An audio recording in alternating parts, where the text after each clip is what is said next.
Siguiendo con el ciclo de conferencias que la Peña Chicolina ha organizado con motivo del 25 aniversario de su fundación, hoy nos visitan don Tomás Prieto de la Calva, joven ganadero perteneciente a una familia de antiguas y fuertes raíces ganaderas. Yo, si me lo permitís decir de una manera coloquial, diría que es un ganadero de los de antes, de los que imprimen carácter a sus toros. Toros suyos fueron los que se corrieron en Honda en el año de 1984 y que todavía perduran en el recuerdo de los aficionados como de los mejores de los últimos años. También nos visita don José María Mulet, buen amigo de nuestra peña, buen aficionado a la fiesta y presidente del Club Taurino de Castellón, que por cierto, la entidad que él tan dignamente preside ha sido premiada por la Real Federación de Peñas Taurinas de España con el nombramiento de Peña Cultural del año 2000. En su momento ya le dimos nuestras felicitaciones, que ahora públicamente reiteramos. Nuestra chicolina, más modestamente, ha recibido una medalla de bronce, aunque lo que yo quiero resaltar es que de todos los premios otorgados por la Federación, 2 de ellos lo han sido para entidades de nuestra provincia, lo que es indicativo del peso específico que Castellón tiene dentro del mundo taurino nacional. Hecha esta breve exposición de las personas que nos acompañan y sin más dilación, vamos a comenzar el acto. Y para ello cedo la palabra a don José María Mulet. Buenas tardes a todos. En primer lugar, quiero agradecer a la Peña Chicolina el detalle que ha tenido con nosotros, con el Club Taurino de Castellón, por invitarnos a estas magníficas conferencias, y por 2 motivos. Uno, por el hecho mismo en sí, de lo cual doy agradecimiento en nombre de mi club, el Club Taurino de Castellón.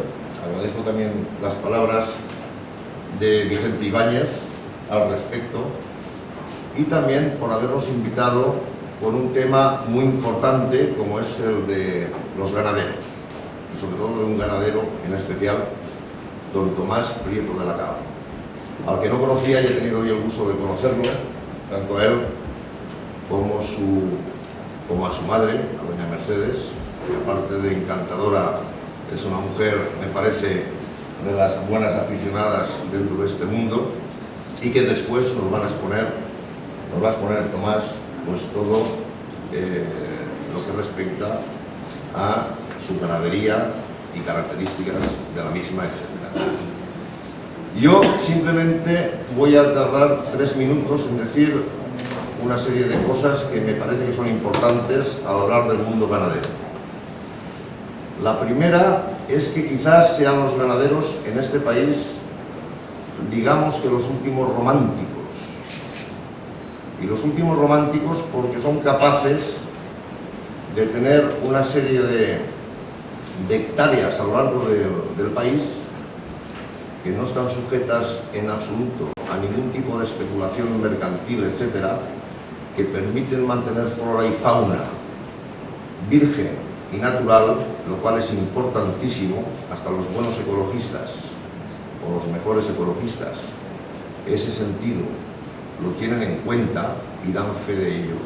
Ahí no hay nadie que se meta ni a cazar, no hay nadie que se meta a hacer ningún tipo de urbanización. Son hectáreas y hectáreas en toda España que están dedicadas simplemente al cuidado, al mantenimiento de este animal. Para nosotros, los aficionados, pues quizás es el animal más bonito y más bello que hay en el mundo.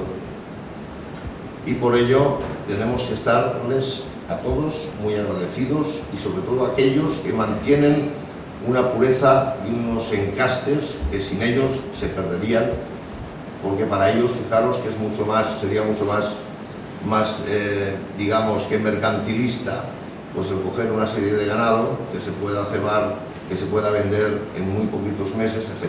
Sin embargo, mantienen que buenos dineros les cuesta, pues sus encastes y mantienen pues esta tauromaquia, que es lo que más nos gusta a todos los aficionados. Yo siempre lo comparo un poquito pues como el autor de un libro. El autor de un libro quizás sería el ganadero. Los personajes, el toro, que es el centro puro de este universo tauromáquico, y el torero. Si os fijáis, esto hicimos una vez una conferencia al respecto, en esta historia el toro es el elemento macho, el torero es el elemento hembra. Los toreros andan, caminan, pasean, dibujan bailes, reciben flores, es el elemento femenino. El toro es el auténtico elemento masculino de la historia, de esta novela.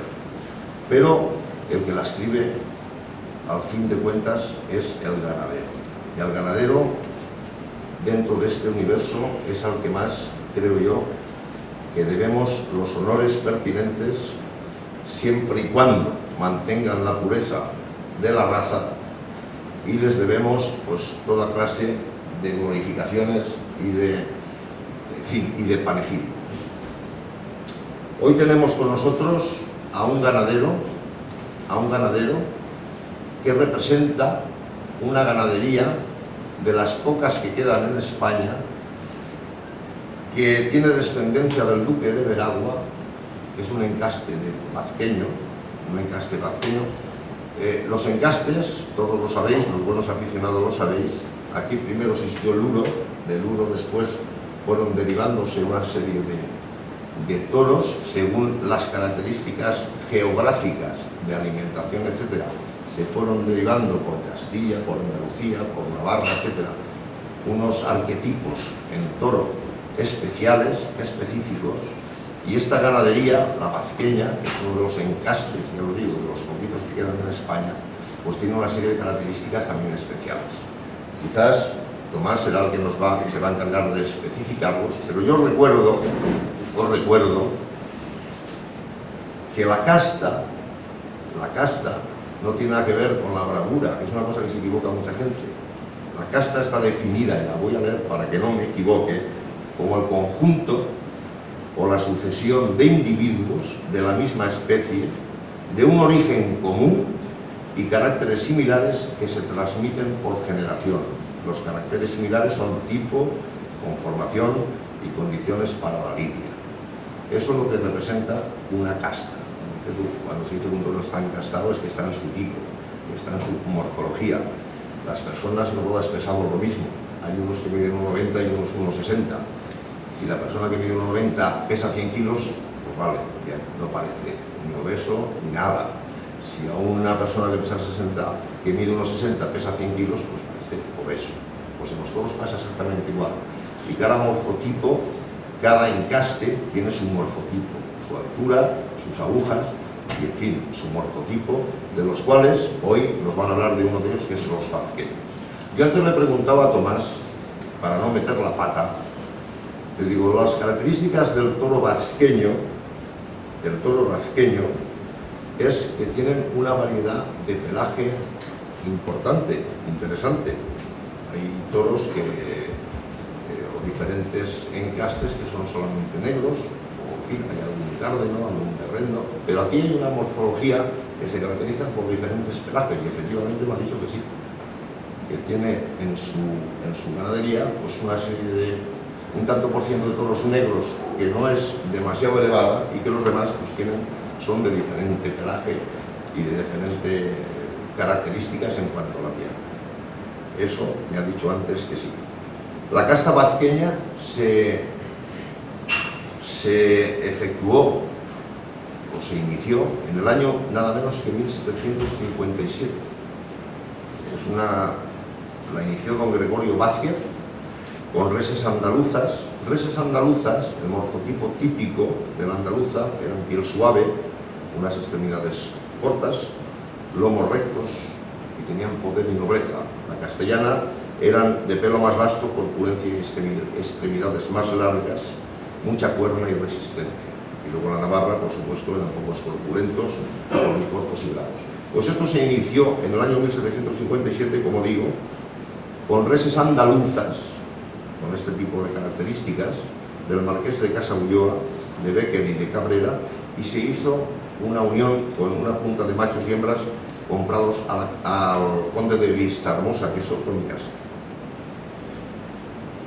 Eso predominó fundamentalmente siglo XIX, principios del XX, y ahora queda muy poquito. Y por eso el gran mérito de nuestro ganadero, que es uno de los que mantienen este encaste rafeño. Yo no voy a hablar de las características de su ganadería, simplemente os quiero decir que el propietario pues es don Tomás Prieto de la Cal, Picón. La hacienda está en La Ruiza, en San Juan del Puerto, en Huelva. La divisa es grana y oro. La señal de la oreja es una hoja de higuera en la izquierda y una punta de lanza en la derecha. Tiene una antigüedad del 23 de mayo del año 19. Su mayoral antiguo era don José Doblado, en la actualidad es don Rafael Rodríguez Losada, y lo digo porque los mayorales a una ganadería es importantísimo.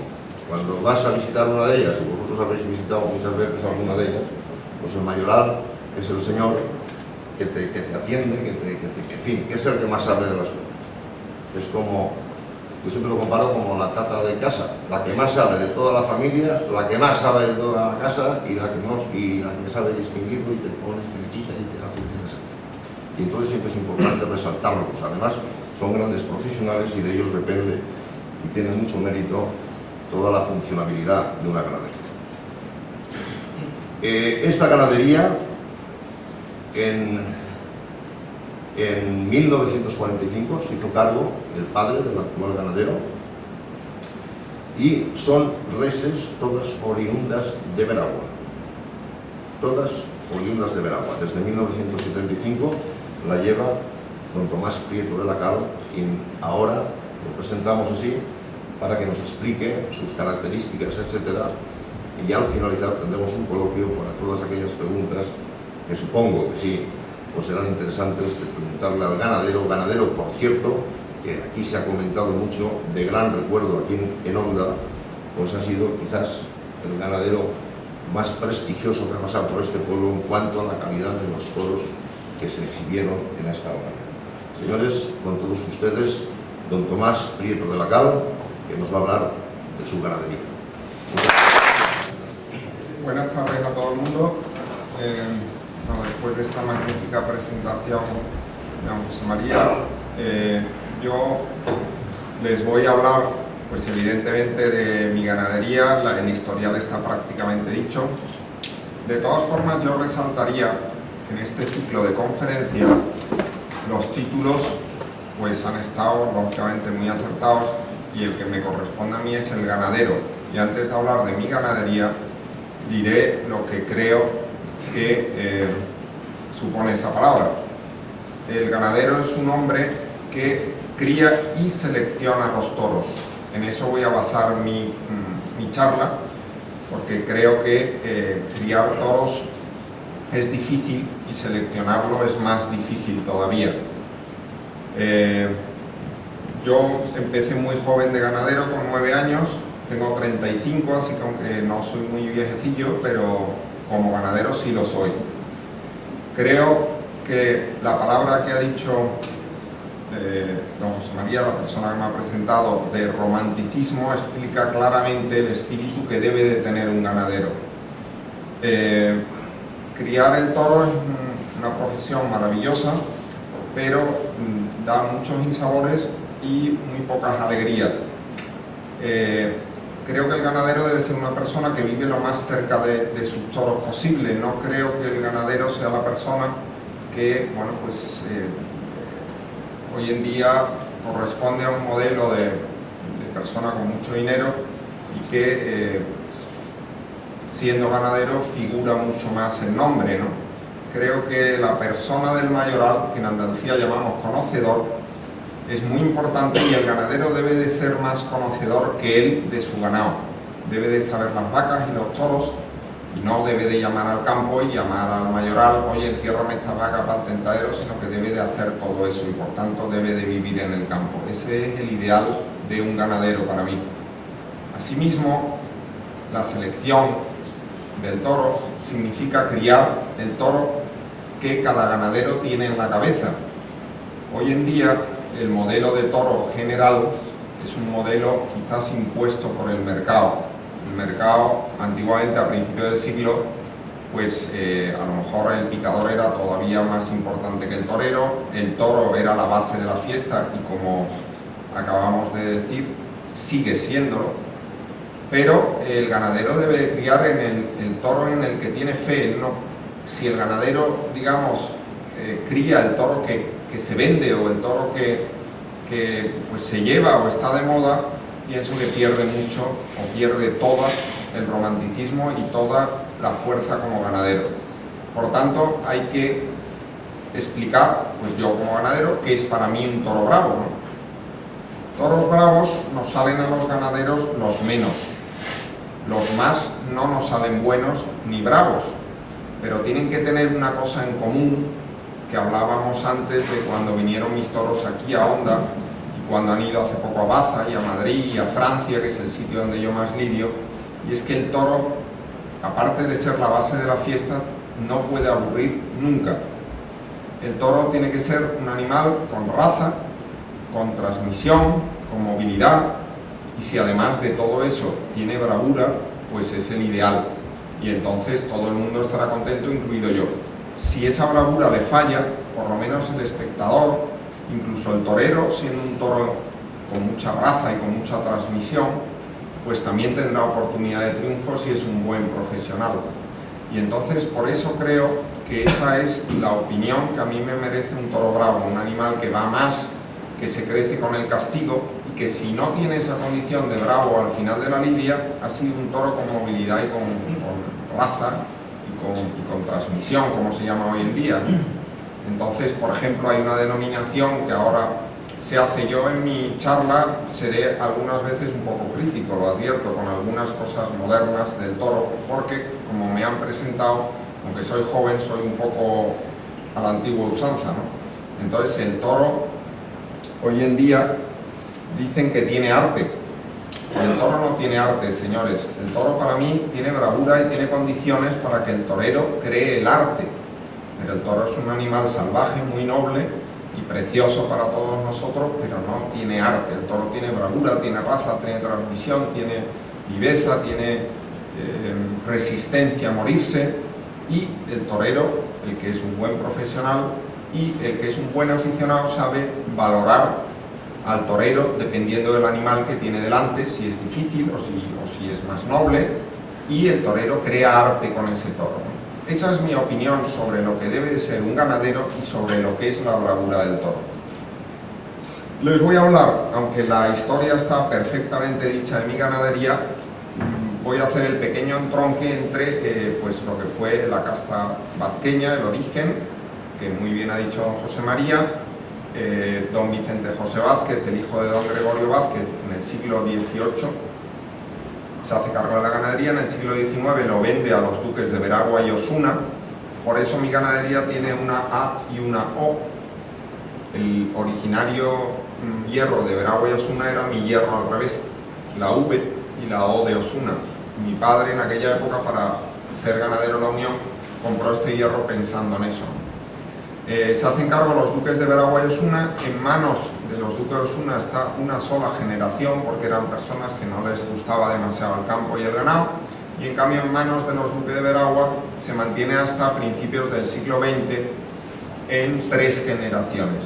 El último duque de Veragua, ganadero, lo vende a los hermanos Martín Alonso, tíos de los actuales empresarios de la Plaza de Toros de Madrid, los hermanos Lozano, y ellos lo venden a don Juan Pedro Domecq y Núñez de Villavicencio, abuelo de los actuales ganaderos, el cual lo cede a sus hijos, y sus hijos, para lograr el toro que querían o que tenían en su cabeza, que era pues más noble quizás o con más posibilidad de triunfo para los toreros que el que criaba el duque de Veragua, las partes 100% puras las vende a mi padre, el cual pues ya todo está explicado, se hace cargo de la ganadería y llega hasta mí en un momento en que pues la persona, me ha faltado decir una cosa, y es que el ganadero, para hacer su selección, echa una vida, la suya, ¿no?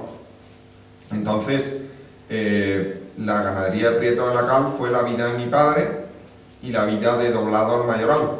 En el año 75 desaparecen los dos y pasa a mí, habiendo tenido unos años en los cuales, por motivos de enfermedad en mi padre y de enfermedad en Doblado, pues no se hacen tentaderos y en ese momento, igual que en una vida entera se hace una gran ganadería si el ganadero es aficionado y tiene suerte, pues en muy pocos años se deshace toda esa labor y cuesta mucho volver a hacer la selección. De 300, 250 vacas de vientre, llegamos a tener en la Ruiza en el año 79 40 vacas de vientre, que eran el mínimo exigido en la Unión para ser ganaderos.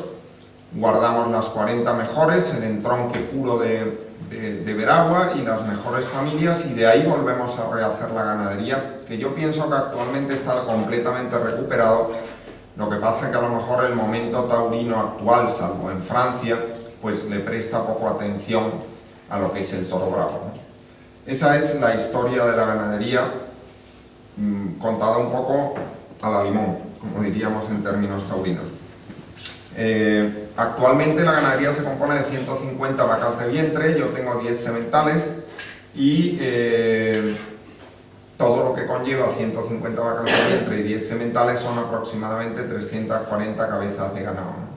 Solemos lidiar entre 5, 6, 7 festejos al año, muchas novilladas y pocas corridas, como ahora explicaré.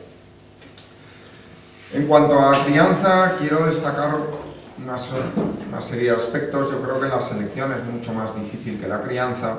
La crianza creo que es muy importante, pues primero la alimentación, pero no solo lo que se le dé de comer al ganado bravo, que está tan de moda hoy en día con estas enfermedades raras que han salido, y que yo creo que si de verdad sirve para que el ganado coma cosas buenas, pues al final no será tan malo, ¿no? El caso es que la alimentación, creo que el darle de comer bien es una cosa obvia, todo el mundo lo pensamos, pero la manera de darle de comer es muy importante. Hay que empezar por darle de comer a las vacas, pienso, y es lo que hago en casa, para que las vacas críen buenos becerros. Yo les doy alfalfa y paja, cuando me falta alfalfa la compro, y el que estén bien alimentadas las vacas supone que los becerritos nacen muy sanos y muy bien. Cuando se destetan a los 6 meses hay que seguir dándoles muy bien de comer. Y todo eso que cuesta mucho dinero, y que algunas personas que están aquí lo conocen bien, siempre será agradecido toda su vida, en el sentido de que el animal lleva ya mucho desarrollo dentro. Cuando llega la hora de prepararlos para la salida, yo huyo de darles de comer de sopetón. Creo que hay que darles progresivamente durante un año, durante el último año de su vida, digamos, en la finca, y eso supone que a lo mejor las corridas no están preparadas como hoy en día muchas veces en el mes de octubre, sino que hasta marzo o abril no lo están. Pero eso es muy importante, y pienso que todo esto que cuento de la manera de darle de comer tiene mucho que ver en cuanto a que los toros pues se caigan menos, ¿no? Aunque en cuanto a las caídas, que es un tema fundamental hoy en día para un ganadero, pienso que a mí me preocupa mucho más el hecho de que un toro, cuando doble las manos, no se quiera levantar. Ese es el problema grave de la fiesta. Y eso no es un problema de poca fuerza, es un problema de poca raza. Creo que un animal, si en una corrida sale 1 o 2 animales con poca fuerza, hay veces que no se notan que tienen poca fuerza porque tienen tanta raza que antes de doblar la mano ya se ha levantado. Entonces, eso se puede corregir a base de una mejor alimentación, a base de, pues a lo mejor, echar más habas en el pienso, echar un corrector vitamínico, etcétera. A lo mejor han tenido un problema en su crianza. La falta de raza no se puede corregir. Eso es algo en el que el ganadero se equivoca al hacer la selección. Y ese animal lo que le pasa no es que se cae, es que no quiere pelear. Y eso sí es muy grave. Eso es lo más grave que tiene actualmente la ganadería brava española, que según yo no atraviesa un buen momento. Creo que es un mal momento para los ganaderos, contrariamente a lo que se dice que el toro es más bravo que nunca. Yo no opino igual. Para mí la bravura tiene que ir unida a raza y a fuerza, y si el toro no da esa sensación de transmisión, pues para mí, desgraciadamente, aunque humille mucho y sea muy noble, le faltan condiciones para ser un buen toro bravo. Entonces yo no estoy de acuerdo en eso. Eso en cuanto a la crianza, que hablo solamente de la alimentación, por citarles un poco el hecho de que las ganaderías antes tenían las mejores fincas de España, en mi caso de Andalucía, y ahora generalmente se las han llevado a la sierra, donde sí hace mucho ejercicio, pero los pastos no son iguales. Yo creo que ese es otro error. Asimismo, la sanidad hoy en día creo que hay poco que hablar, porque yo creo que muchas más vacunas y más sanidad que tenemos las personas la tienen las vacas, ¿no? Creo que hoy en día es conocido por todos nosotros que mucho más se pincha una vaca a un becerrito que a un niño chico, después de todas las enfermedades estas nuevas que han traído los ingleses, ¿no? Y esos son, pues, un poco todas las bases de la crianza, ¿no? Luego viene la parte más difícil del ganadero, que es la selección. En mi casa, yo tiento la vida de los machos y de las hembras, la resumo de esta manera. Las hembras, una vez cerradas a los 6 meses, viven placenteramente hasta que a los 3 años las tentamos. Ahí la única, quizás, diferencia con otras ganaderías, que yo sigo tentando de utreras, y en eso, pues, me baso en, como casi todo, la tradición de mi casa, ¿no? Yo sigo rajatabla la tradición, y en casa se tentaba de utreras y de cuatreñas, y yo sigo tentando de utreras, ¿no? Y en algún caso incluso de cuatreñas. Me da buen resultado y por eso no he cambiado.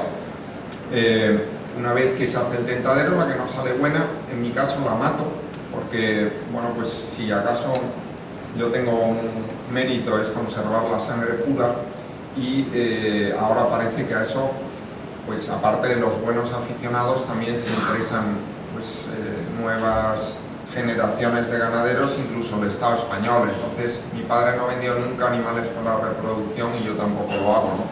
Entonces, las que salen malas las mato, y las que salen buenas, pues en mi caso se quedan toda su vida en la finca, incluso aunque no paran, pues se mueren de viejecitas de 20, 22, hasta 24 años, salvo que den 2 o 3 productos muy malos, en cuyo caso, pues a lo mejor yo me he equivocado en la tienda y al cabo de los años las mato, ¿no? Esos son las hembras. Los machos, yo lo hago también a la antigua usanza. Cuando tienen 2 años suelo correrlos a campo abierto, todos los machos, sin exclusión ninguna, y de esa tienda a campo abierto que yo siempre defiendo, porque pues me ha ido bien con ella como ganadero, y creo que es muy importante. No solamente se seleccionan los sementales, porque por ejemplo, yo este año tengo 50 herales, esos 50 herales los corro a caballo, y de los 50, pues a lo mejor hay 10 que yo les tengo echado el ojo por familias y tipo zootécnico, o sea, cara y morfología, ¿no? Pelo no me preocupa, porque como ha dicho José María, pues hay muchísimos pelos y eso nunca se pierde, ¿no? Pero esos que yo tengo fichados en ese tentadero de machos, si yo no lo hago, pues yo los metería en la plaza con la varita, que aprenden mucho, y a lo mejor saco 1 o 2. Yo con esta tentadero de machos a campo abierto, solamente de esos 10 a lo mejor salen muy bravos 2 o 3, y de esos 2 o 3 sí los meto en la plaza, pero sin varita, los toreo. Y los que me salen muy buenos, como ya he seleccionado las mejores familias, los mejores tipos, el mejor comportamiento en cuanto en medio del campo con un caballo de picar a 100 metros de distancia y contra su querencia, pues ya los que me salen buenos para el torero me los quedo de sementales. Pero no solo se ve eso, sino que además yo en esa selección diferencio entre lo que me quedo para corridas y lo que me quedo para novilladas. Lo que me quedo para corridas, aparte de tener más cuernos, más cara, más tipo, más fuertes, pues también tienen un buen comportamiento en el campo abierto. Y a lo mejor hay un animal precioso, un animal espectacular de cuernos y de tipo, que pega 2 patadas al caballo en el campo. Si yo no hiciera esta faena, yo lo echaría. Si voy a lidiar en Madrid, pues lo lidiaría en Madrid, y de esa manera pues lo lidio de novillo en un sitio que no es tan importante, y en cambio dejo solo para toros lo que verdaderamente por tipo y comportamiento en ese tentadero sale bueno.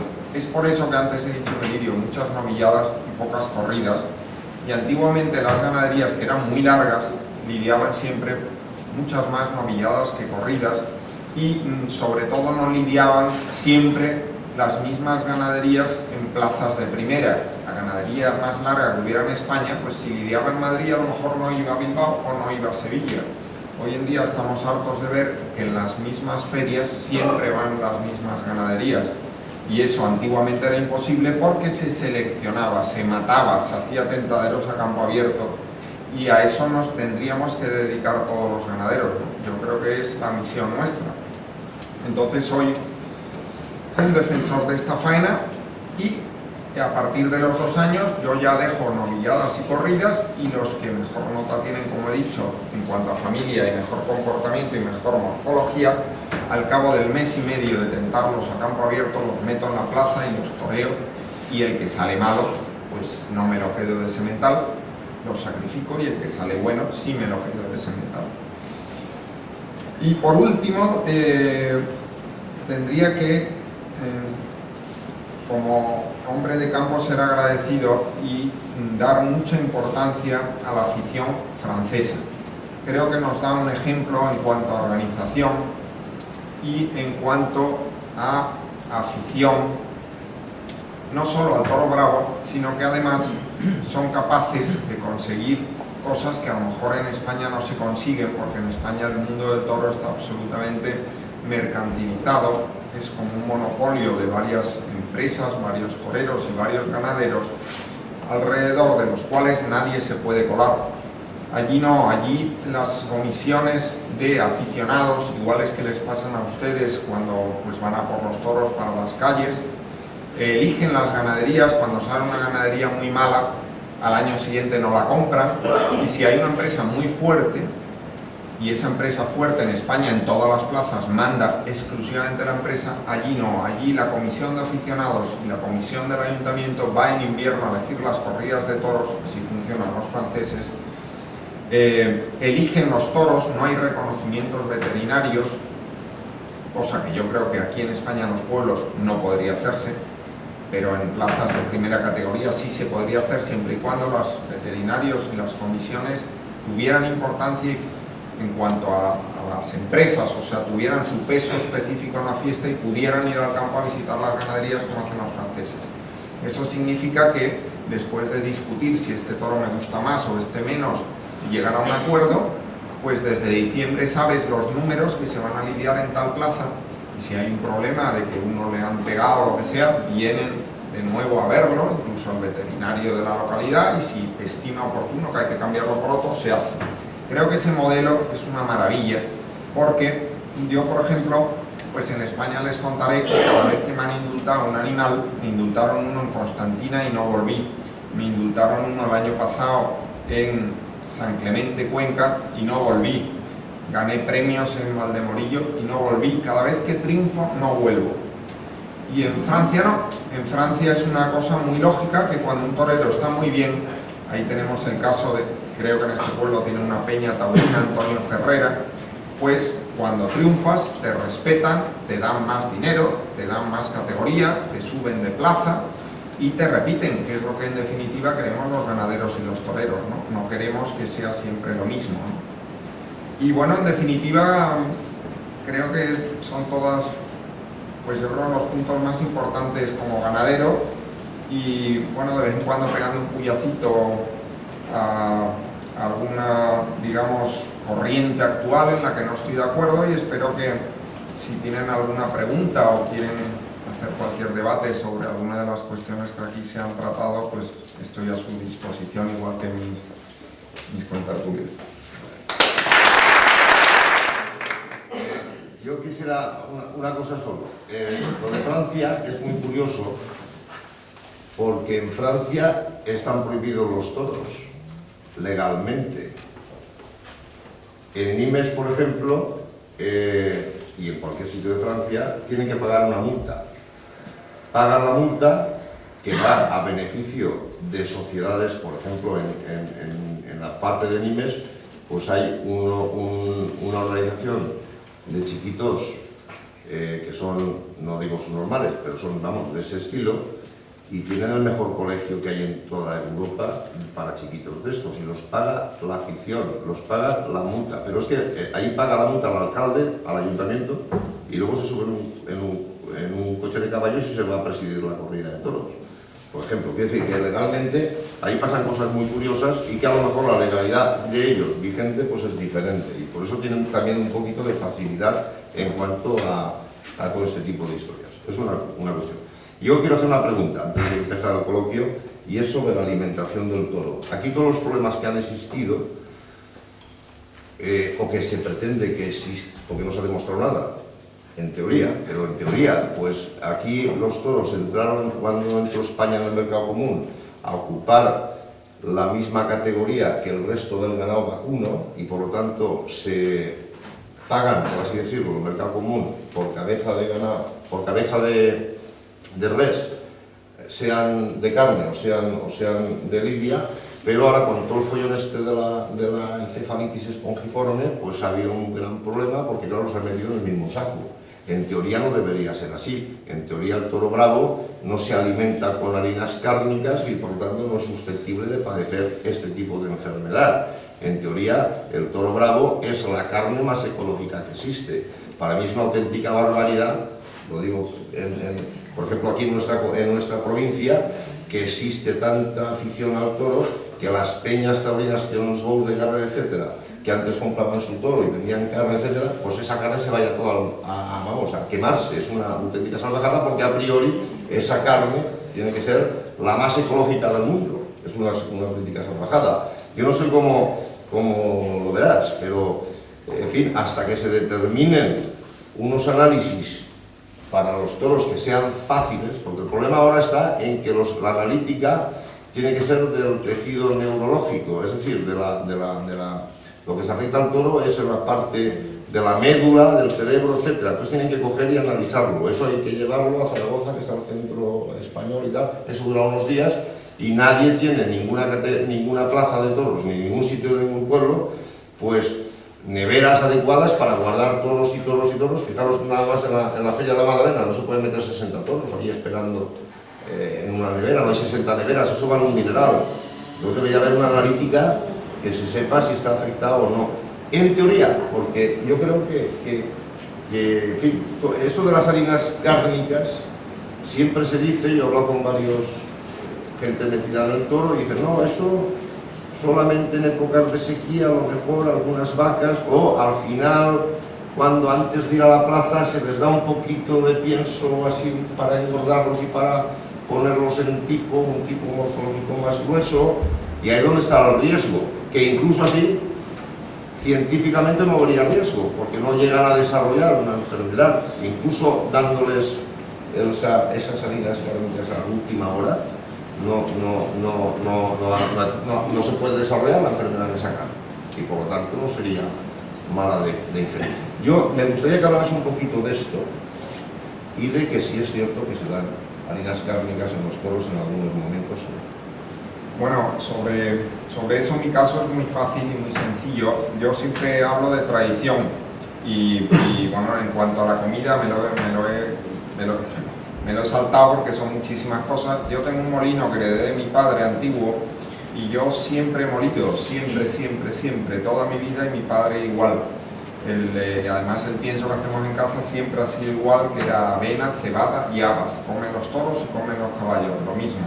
Molido, no muy triturado, sino digamos machacadito, ¿no? Entonces en mi caso no me afecta para nada, me da muchísima pena que una carne tan estupenda como son, por ejemplo, mis toros, que yo sé que yo jamás les he dado nada de eso, pues vayan a quemar, ¿no? Ahora, cuando hablas con los veterinarios de este asunto, te dicen que el hecho de que se quemen es porque las asociaciones de ganaderos no querrían correr el riesgo. Por lo visto, si sale un animal afectado, pues se mata a toda la ganadería. Entonces habrá personas que han dado piensos compuestos, me imagino, sin tener idea de la procedencia de las proteínas. En ese caso, esa persona, ese compañero mío, me imagino que preferirá que se queman los toros, porque a lo mejor en su saco de pienso que ha empleado toda su vida, aunque sea el último año, pues viene proteínas, pero no viene de dónde han venido las proteínas, ¿no? Mi caso no es ese, pero me imagino que el hecho de que los ganaderos, digamos la asociación o las asociaciones de ganaderos hayan apoyado la idea de que se quemen los toros, pues irá por ahí la cosa, ¿no? También digo que en Francia, por ejemplo, y que yo he lidiado este año como siempre, casi más que en España, pues todos los festejos que he lidiado allí, la carne se ha vendido. O sea, allí hacen el TSS, guardan 24 horas las carnes, si no hay problema se venden. Y de todos los festejos taurinos de Francia, que han sido muchos, pues ningún toro, ni mío ni de nadie, ha salido con esa dichosa enfermedad, ¿no? Entonces, hombre, yo pienso que con el hambre que hay en el mundo, pues parece absurdo que se tiren tantísimos miles de kilos de carne. El motivo principal no es solo las subvenciones, el motivo principal es que hay determinado encaste hoy en día, que es el que quiere, digamos, las empresas taurinas de plazas de toros, porque es lo que quieren los toreros. Todo lo que no sea de esa procedencia no lo quieren. Y entonces, esa procedencia, en vez de ser unos ganaderos, como yo he dicho que creo que hay que ser un ganadero al principio de mi charla, pues esos señores han cogido y ganan un dinero a base de vender vacas de desecho y toros de desechos. Y claro, pues si antes de 100 se mataban 80, si ahora se vende todo, y además eso que se vende, como le gusta mucho, digamos, a quien compra toros, para las plazas de toros, pues entonces se vende y se lidian las principales plazas, y lo que se lidia es un desecho. Antiguamente no. Esa es la pega. Que es una de las causas por las cuales se caen los toros. Es una de ellas, perfecto. Mire, los 4 encastes fundacionales son Vistahermosa, Vázquez, Cabrera y Gijona. Todo lo que viene hoy en día, el 90% de las ganaderías son Vistahermosa. Miura es Cabrera y yo soy vazqueña.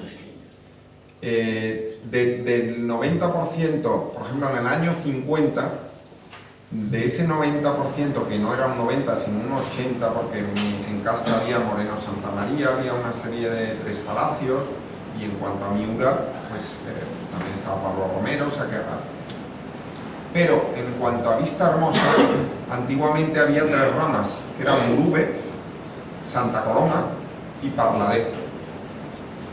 Ese 80% en el año 50 se transforma ahora en un 95%, y de ese 95%, el 90 y tantos %, o sea, ya hablamos de que los que quedamos somos un 1%, el resto todo viene no de Santa Coloma, Murube y Parladé, todo es Parladé, y más concretamente Tomec.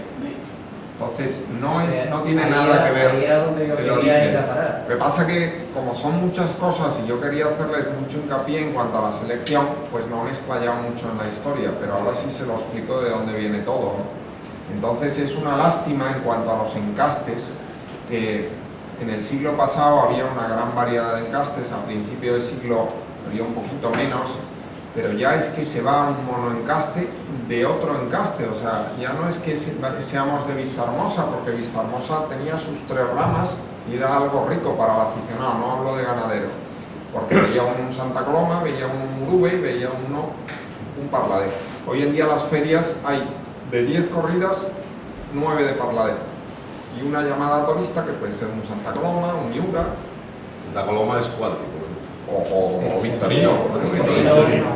Y de vez en cuando una de Miura, alguna de Murube.